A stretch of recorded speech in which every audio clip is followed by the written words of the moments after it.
अस्सलाम वालेकुम नाजरीन, आप देख रहे हैं प्रोग्राम बेलाग और मैं हूं आपका होस्ट आकिब रमज़ान। नाजरीन, इस वक्त पंजाब की जो सियासी सूरत हाल है वो हर गुजरते लम्हे के साथ तब्दील होती जा रही है। ड्रामाई मोड आ रहे हैं। हमने देखा कि किस तरीके से पहले वज़ीर आला पंजाब के एतमाद के वोट को लेकर मामलात आगे बढ़े और जो नंबर्स थे 186 का जो फिगर था वो बिल्कुल रात तक ऐसा ही लग रहा था कि शायद अचीव नहीं कर पाएगी। जो पीटीआई और काफ लीग के वज़ीर आला है वो अचीव नहीं कर पाएंगे। उनके जो मेंबरान हैं वो मिसिंग थे। इंतज़ार किया गया, हाफिज़ अमार यासिर साहब का इंतज़ार काफ़ी देर तक किया गया, फिर आखिरकार वो पहुंच गया असम्बली में और 186 का फिगर भी अचीव कर लिया गया। हुकूमत की जानिब से, पीडीएम के रहनुमाओं की जानिब से दावे किए जा रहे थे कि नहीं अचीव कर सकेंगे। अता तारड़ साहब ने तो ये तक कह दिया था कि अगर ये लोग 186 का फिगर अचीव कर ले तो मैं सियासत छोड़ दूंगा। गो कि ये सारे दावे ही होते हैं, नारे ही होते हैं, उसके बाद अमल नहीं होता। लेकिन फिर भी वो 186 का फिगर अचीव किया गया। उसके बाद राना सनाउल्लाह साहब की जानिब से, वफाकी वज़ीर दाखिला की जानिब से प्रेस कॉन्फ्रेंस की गई।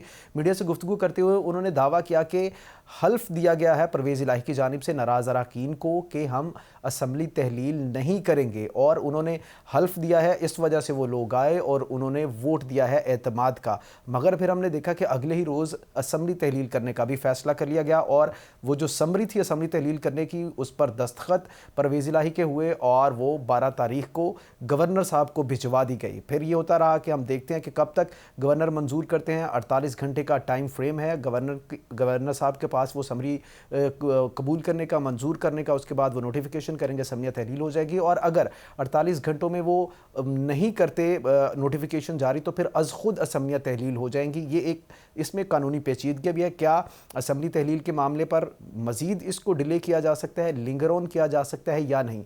और दूसरी जानिब क्या स्ट्रेटजी अपनाई जा रही है पाकिस्तान तहरीक इंसाफ की जानिब से? आज के प्रोग्राम में हम पहले हिस्से में इस मौजू पर गुफ्तगू करेंगे, जबकि अगले हिस्से में हम बात करेंगे कराची और हैदराबाद के बल्दियाती इंतखाबात के हवाले से। वहाँ भी बहुत बेयकीनी की सूरत हाल है। सबसे पहले हम आपको बताते चले कि जो परवेज़ इलाही के हवाले से शुबहात पाए जा रहे थे, उस हवाले से भी गलत साबित हुए। कहा जा रहा था कि शायद परवेज़ इलाही जो वादा कर चुके हैं चेयरमैन तहरीक इंसाफ इमरान खान साहब के साथ, उस पर पूरा ना उतरे और वो असम्बलियाँ तहलील ना करें। उनके स्टेक्स हैं, उनके बेनिफिट्स हैं इस असम्बली के साथ जुड़े हुए, मगर परवेज़ इलाही साहब और मोनस इलाही साहब ने उसको भी गलत साबित किया और उन्होंने वो असम्बलियाँ तहलील करने का जो वादा चेयरमैन पीटीआई के साथ किया था उस पर अमल दरामद किया और फिर उसके साथ ही असम्बलियाँ भी तहलील कर दी गई। इस तमाम तर सूरत हाल पर बात करेंगे। हमारे साथ आज के जो गेस्ट हमारे साथ मौजूद हैं पैनल में, वो हैं बैरिस्टर अहमद पनसुटा साहब, जिनसे हम कानूनी जो पेचीदगी है उस पर रहनुमाई हासिल करेंगे, और साथ हमारे साथ पीटीआई के रहनुमा है लालचंद साहब, उनके साथ हम गुफ्तगू करेंगे इस मौजू पर। और सबसे पहले हम रुख कर लेते हैं बैरिस्टर अहमद पनसुटा साहब का। बैरिस्टर साहब, welcome to the show. Sir, आपसे जानना चाहेंगे इस हवाले से, अगर ये तमाम तर मामला आगे बढ़ता है और इस सूरत हाल में क्या कोई कानूनी तौर पर रखना डाला जा सकता है पंजाब में अपोजिशन की जानिब से?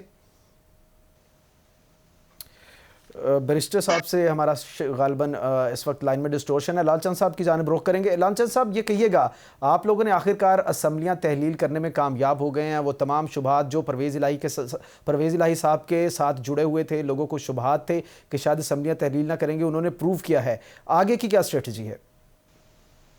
शुक्रिया आकिब भाई। आपको याद होगा, आपको मरीम नवाज साहिबा और राना सनाउल्लाह साहब और पीएमएलएन और पीडीएम की पूरी क़यादत वो हमें कहती थी कि अगर आप पंजाब असेंबली और केपी असेंबली को डिसॉल्व कर ले तो हम इलेक्शंस के लिए, जनरल इलेक्शंस के लिए तैयार होंगे। लेकिन जब 26 नवंबर को इमरान खान साहब ने ये ऐलान किया कि हम असेंबली से बाहर आ रहे हैं और असेंबलीज को डिसॉल्व कर रहे हैं, तो ये सब जो है पीडीएम की क़यादत, उन्होंने आके लाहौर में डेरा डाल दिया जरदारी साहब समेत, और कहा कि हम किसी भी सूरत में असेंबली तोड़ने नहीं देंगे।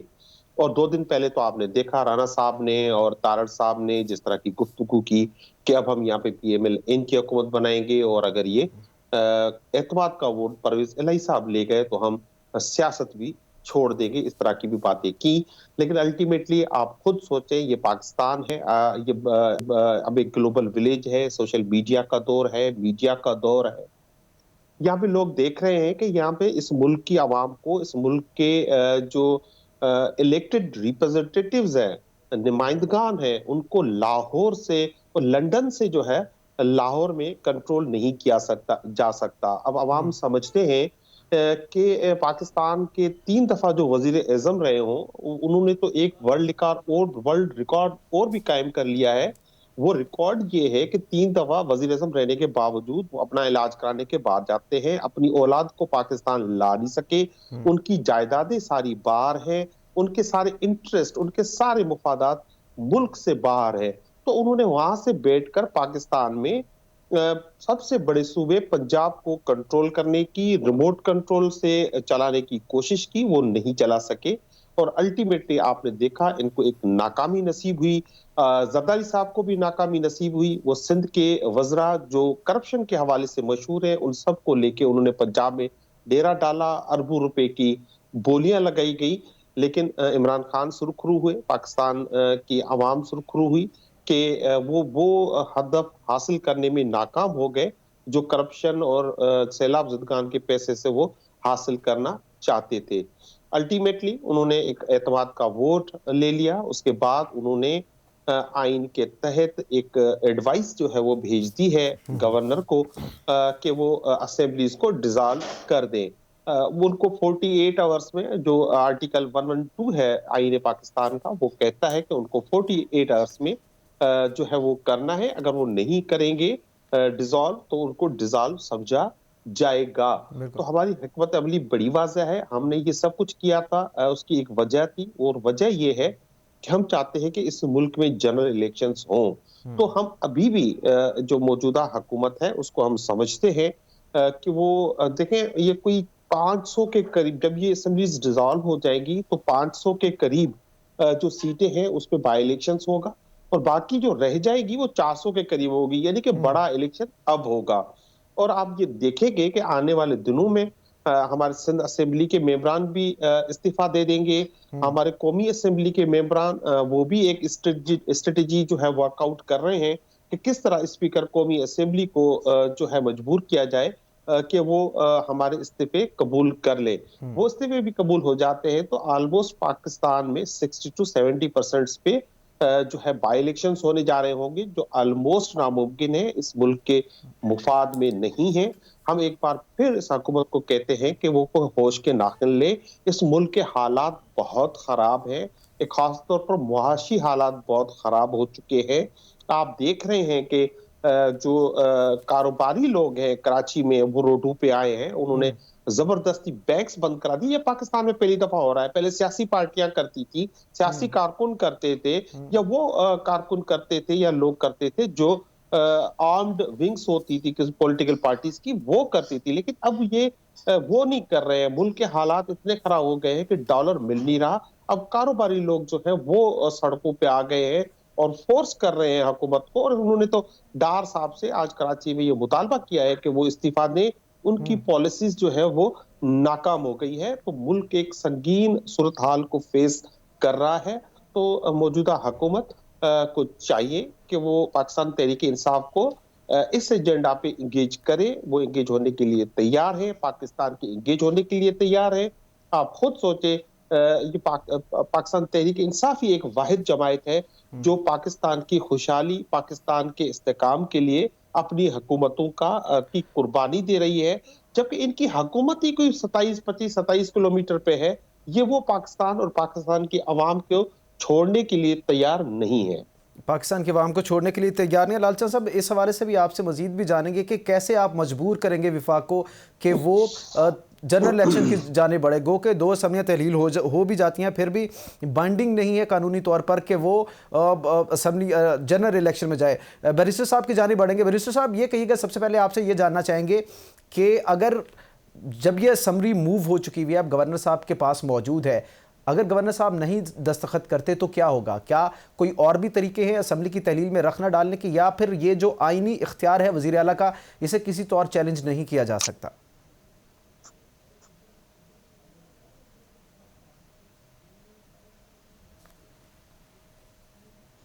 हेलो, आपको मेरी आवाज आ रही है?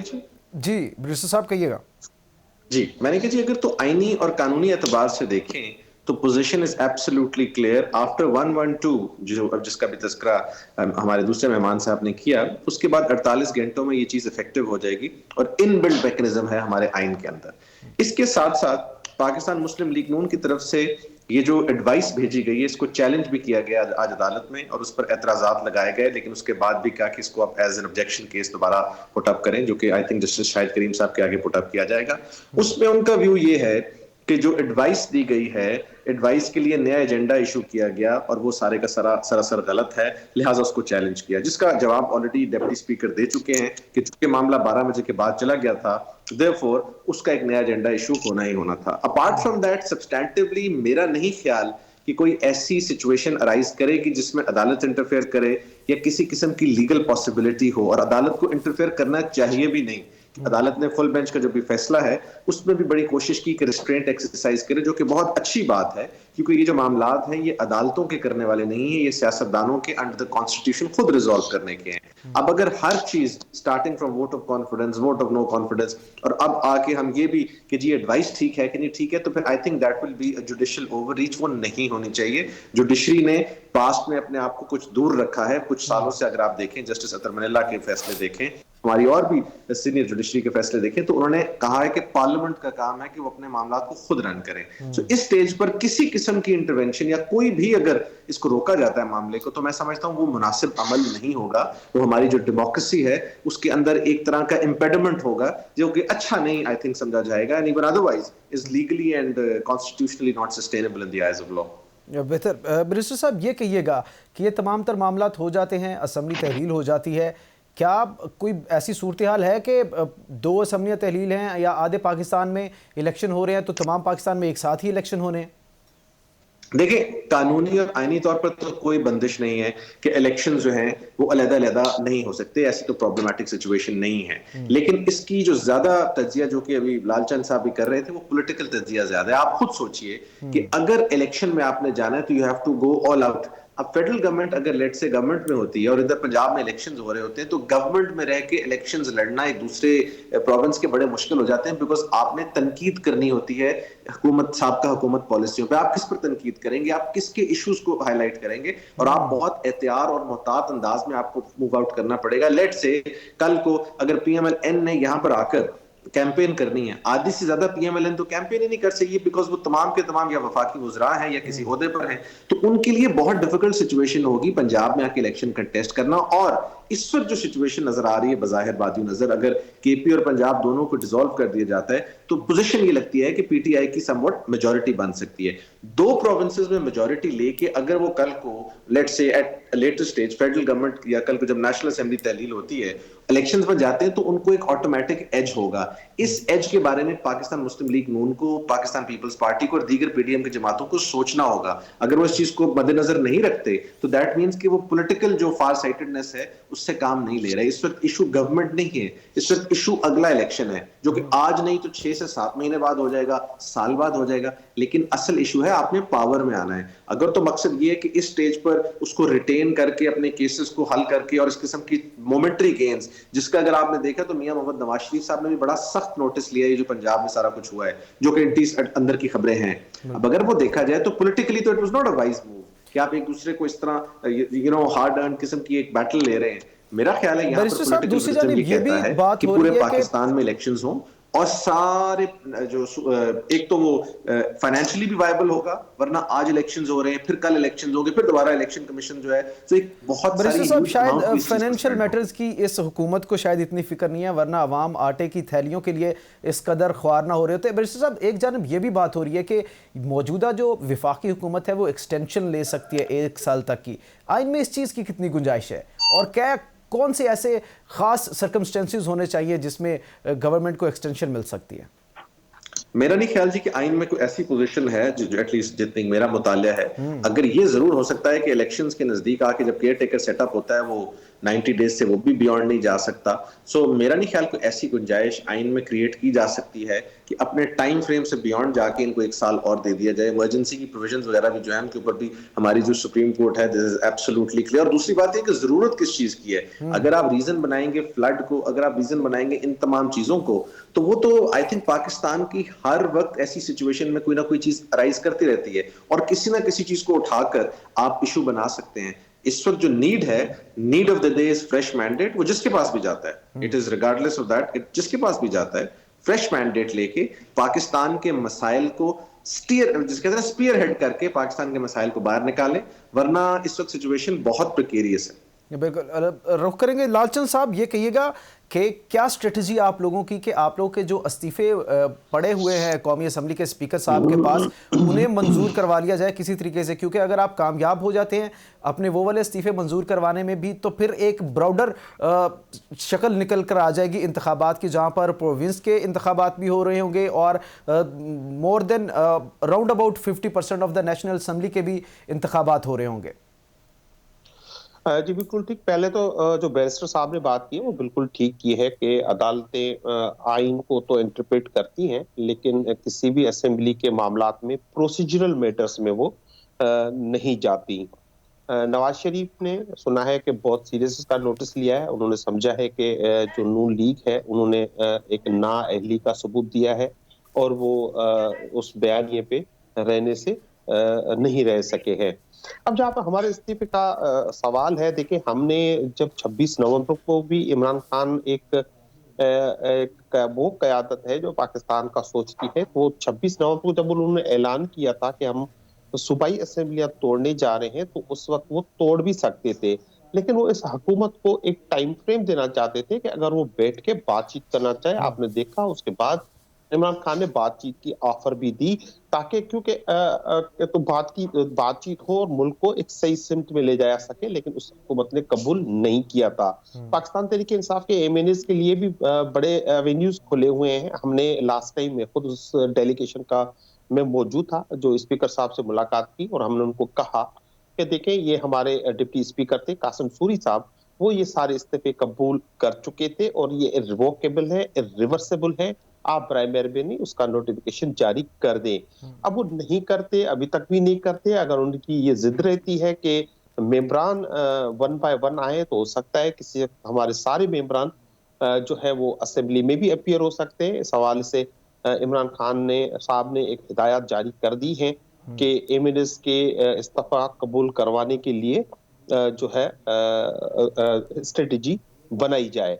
लेकिन उस सब से हट के जिस तरह आपने कहा आटे के हवाले से, तो ना सिर्फ आटे की बात है कि हमारे फॉरेन रिजर्व्स सिर्फ 3 हफ्तों के रह गए हैं।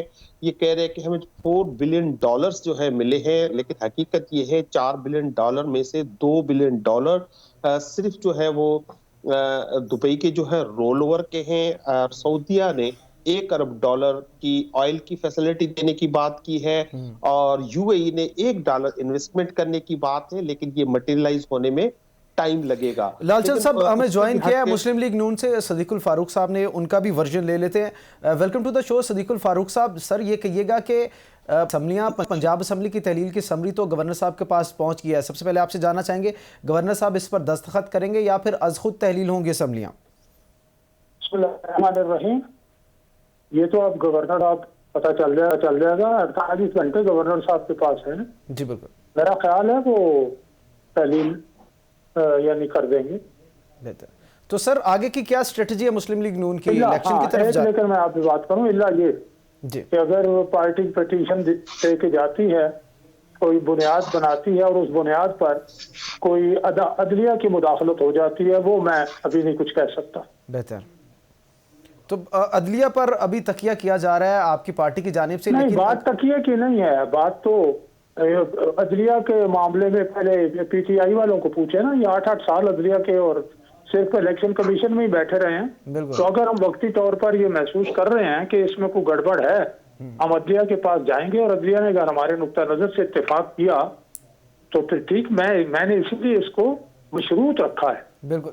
अब सदीकुल फारूक साहब, पाकिस्तान में बहुत सारे मामला जो सियासी सतह पर हल होने चाहिए वो अदालतों में जाते हैं। आप नहीं समझते कि अब ये मौका है कि बैठकर जो तहरीक इंसाफ, काफ लीग या पीडीएम की बाकी जमातें बैठकर एक फार्मूला तैयार कर लें इलेक्शन के हवाले से?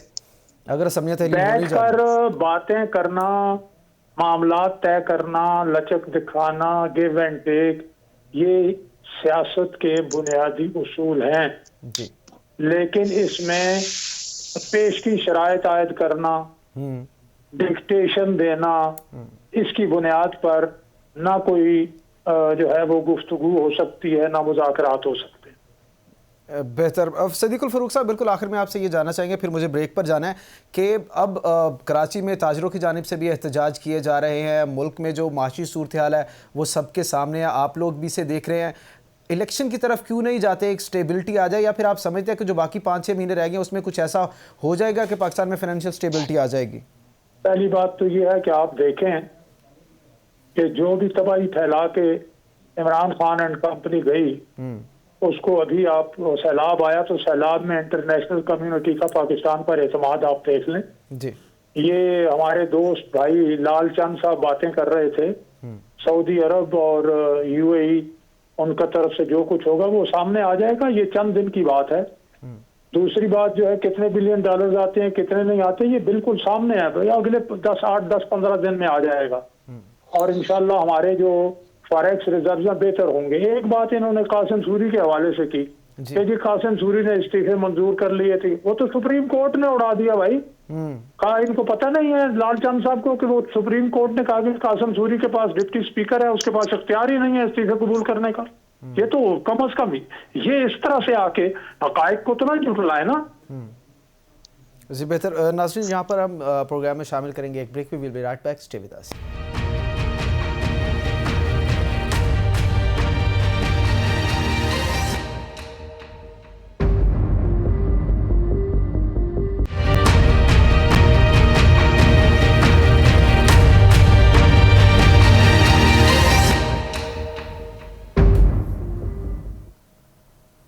वेलकम बैक नाजरीन। कराची और हैदराबाद के जो बल्दियात के इलेक्शन हैं वो 15 जनवरी को होंगे या नहीं, ये इस वक्त अब मशकूक सूरत हाल नज़र आती है, क्योंकि एक जानब इलेक्शन कमीशन ने फैसला सुना दिया है कि 15 जनवरी को ही इलेक्शन होगी और वो जो नोटिफिकेशन सिंध हुकूमत की जानिब से जारी किया गया था उसे भी उन्होंने कबूल नहीं किया, मंजूर नहीं किया, बल्कि ना सिर्फ मंजूर नहीं किया बल्कि सिंध हुकूमत के ख़िलाफ़ कार्रवाई के हवाले से भी गौर खोज शुरू हो गया है कि सिंध हुकूमत आखिर करना क्या चाहती है। दूसरी जानब MKM की जानिब से वाज़ेह कह दिया गया है कि 15 जनवरी के बल्दियाती इलेक्शन हम कबूल नहीं करेंगे। इस हवाले से जो मामलात हैं वो दूसरी जानिब राब्ते भी शुरू हो चुके हैं कि क्या फ़ैसले करते हैं। खालिद मकबूल सिद्दीकी साहब जो हैं वो भी इस हवाले से काफ़ी एक्टिव नज़र आते हैं। इसी पर बात करेंगे। MKM से रहनुमा फ़याज़ कायम खानी साहब हमारे साथ मौजूद है। Welcome to the show Fayaz Qaim Khani साहब, किस तरीके से आप लोग अब इन इलेक्शन को मुलतवी करवा सकते हैं? 15 जनवरी की डेट है परसों और इलेक्शन कमीशन ने फैसला भी अपना सुना दिया है, क्या करने जा रही है अब MKM पाकिस्तान?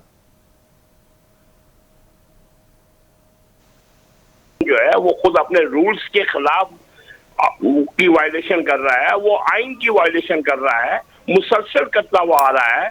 जब एक नोटिफिकेशन सिंध गवर्नमेंट ने वापस ले लिया है डी नोटिफिकेशन उसका डिलिमिटेशन का, फिर उसके ऊपर उन्होंने आज फैसला दे दिया।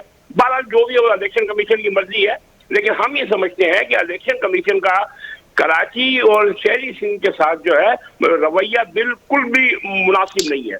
अब आ जाएगी कि होना क्या है। देखिए MKM पहले दिन से ये डिमांड कर रही है कि डिलिमिटेशन जो है हर सूरत के अंदर जो है वो खत्म होनी चाहिए और हम इसी के हक में है। लेकिन बहरहाल क्योंकि जो आज सिचुएशन ही हो गई, आज 13 तारीख हो गई है, कल 14 तारीख 15 तारीख को इलेक्शन है। MKM ने फैसला कर दिया है, MKM ने दो टोक फैसला कर लिया है कि हमने आज से एक हफ्ते पहले ये बात कही थी, या तो हम हुकूमत में रह के इलेक्शन लड़ेंगे या हुकूमत से निकल के इलेक्शन लड़ेंगे। अभी जरदारी साहब का फोन आया है, खालिद भाई से बात हुई है, उसके बाद वजीर आज़म साहब का भी फोन आया है, मौलाना फजलुर रहमान साहब का भी फोन आया है और मुख्तलिफ नून लीग के मुख्तलिफ रहनुमाओं का फोन आया है। लेकिन हमारा फैसला एक अटल है, हमने फैसला किया हुआ इस बात का कि या तो हम अगर हमारी डिमांड नहीं मानी गई हल्का बंदियों की, जो कि बिल्कुल नामुनासिब हल्का बंदी है, हमारी इस बात को हर कोई तस्लीम कर रहा है, वज़ीर आज़म भी तस्लीम कर रहा है, जरदारी साहब भी तस्लीम कर रहे हैं। लेकिन फ़याज़ साहब ये हल्का बंदियां की तो पीपल्स पार्टी ने है, जो आपके साथ जिनके साथ आप इत्तेहादी हैं वो भी उन्हीं के इत्तेहादी हैं और आप लोगों के साथ वादे वईद हमेशा पीपल्स पार्टी करती है और फिर वो अलग बात है कि वो वफा नहीं होते, आप लोगों का इत्मीनान भी नहीं रहता, फिर आप मुस्लिम लीग नून की जानिब रुजू करते हैं। अब समझते हैं कि मुस्लिम लीग नून जो है वो कुछ बीच बचाव कराने में कामयाब हो जाएगी, क्योंकि इलेक्शन कमीशन पर तो जोर नहीं चल सकता, किसी का इदारे ने फैसला किया। देखिए मेरे भाई, बात यह है कि हम एक अलायंस का हिस्सा है, ठीक है। हमारी 7 सीटों के ऊपर ये वफाकी हुकूमत खड़ी हुई है, ये बात तो क्लियर है, ठीक है। हमारी डिमांड अगर नाजायज या गैर आईनी गैर कानूनी है तो फिर हम फिर तो कोई हमारी तरफ उंगली भी उठाए। हम ये कहते हैं कि जो एक हमारी जायज आईनी कानूनी डिमांड है, तो आखिर उसमें क्यों नहीं अमल किया जा रहा है? और जहां तक बात ये, आपकी बात बिल्कुल मुनासिब है, हम इसके लिए सुप्रीम कोर्ट गए थे। सुप्रीम कोर्ट ने हमें रेफर किया इलेक्शन कमीशन और सूबाई हुकूमत की तरफ।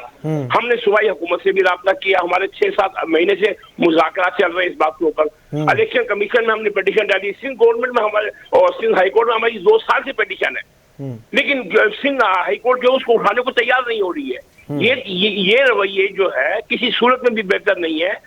सिंध हाईकोर्ट का जो रवैया है, अब क्या हाईकोर्ट को कुछ कहेंगे तो वो फिर एक नया हमारे लिए कटा खुल जाएगा।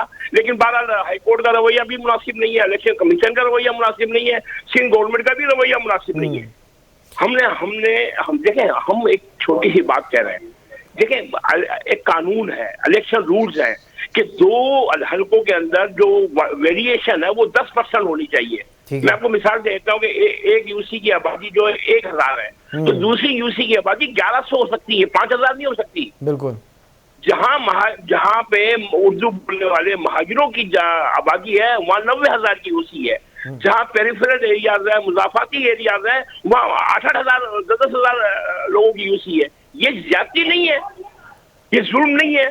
फयाज साहब, आपके बिल्कुल जो मुतालबात हैं बजा हैं और डेलिबरेटली आप नहीं समझते सिंध हुकूमत की जानिब से ये किया गया है। अब हमारे senior anchor person Abdul Sattar Khan साहब भी इस हवाले से डिस्कस करते रहे हैं कि एक सीक्रेट प्लान बनाया था किस तरीके से डिलिमिटेशन करनी है। वो मामला अपनी जगह पर, लेकिन ये डेलिबरेटली पीपल्स पार्टी की जानिब से किया गया। अब अगर फॉर एग्जांपल आप लोगों के ये मुतालबात नहीं मंजूर होते और 15 जनवरी को इन डिलिमिटेशंस के साथ इलेक्शंस बल्दियाती होते हैं, तो फिर एमकेएम वो इलेक्शन में जाएगी या नहीं जाएगी? अभी दिल्ली बहुत दूर है। आज 13 तारीख है, 15 को इलेक्शन हो रहे हैं जी।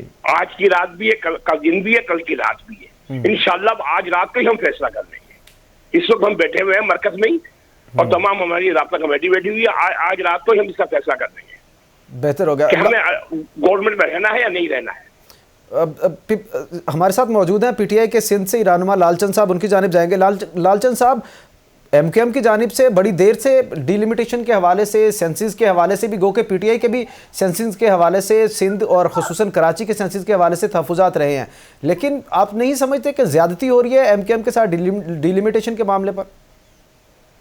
आखिर में बात यह है कि पाकिस्तान तहरीक इंसाफ, ना सिर्फ पाकिस्तान तहरीक इंसाफ लेकिन पूरे सिंध की आवाम समझते हैं कि पीपल्स पार्टी और एमक्यूएम एक ही सिक्के के 2 जो है वो अतराफ है, ये कोई अलग चीज नहीं है। एमक्यूएम हमेशा पीपल्स पार्टी का साथ देती रही है। जब भी पीपल्स पार्टी को जरूरत पड़ी है तो ये भागे भागे गए हैं, उनकी मदद की है। और पीपल्स पार्टी और पूरी पीडीएम जो इस वक्त है वो इलेक्शन से भाग रही है। ये एमक्यूएम का इसमें कसूर नहीं है, क्योंकि ये तो कोई 50% सीटों पे भी अपने उम्मीदवार नामजद ही नहीं कर सके। और ये कोई हल्का बंदियां कल या परसों नहीं हुई है।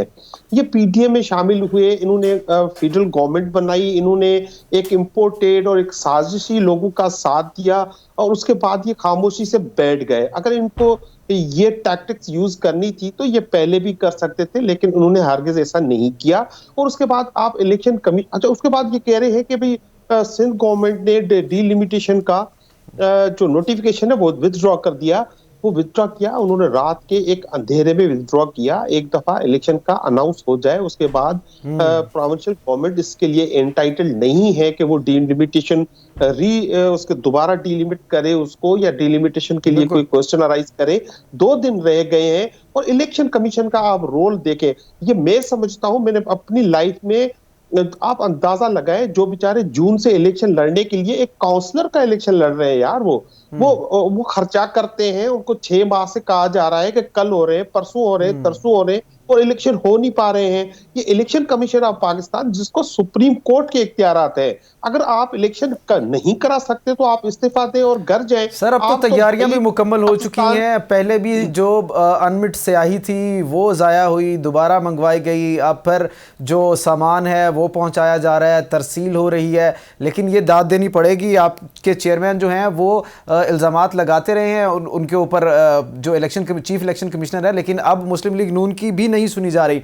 नाजरीन, आज के प्रोग्राम का हमारा वक्त भी खत्म हुआ बड़ी माजरत, वक्त की किल्लत है। लालचंद साहब बहुत शुक्रिया आपका, और हमारे साथ मौजूद थे फ़याज़ कायम खानी साहब, आपका भी बहुत शुक्रिया। नाजरीन, आज के प्रोग्राम से अपने होस्ट आकिब रमज़ान को दीजिए इजाज़त, लेकिन फ़ैसला आपने खुद करना है कि ये जो तमाम तर मामलात हो रहे हैं ये इक़्तिदार के लिए हो रहे हैं या अवाम के लिए हो रहे हैं। फ़ी अमान अल्लाह।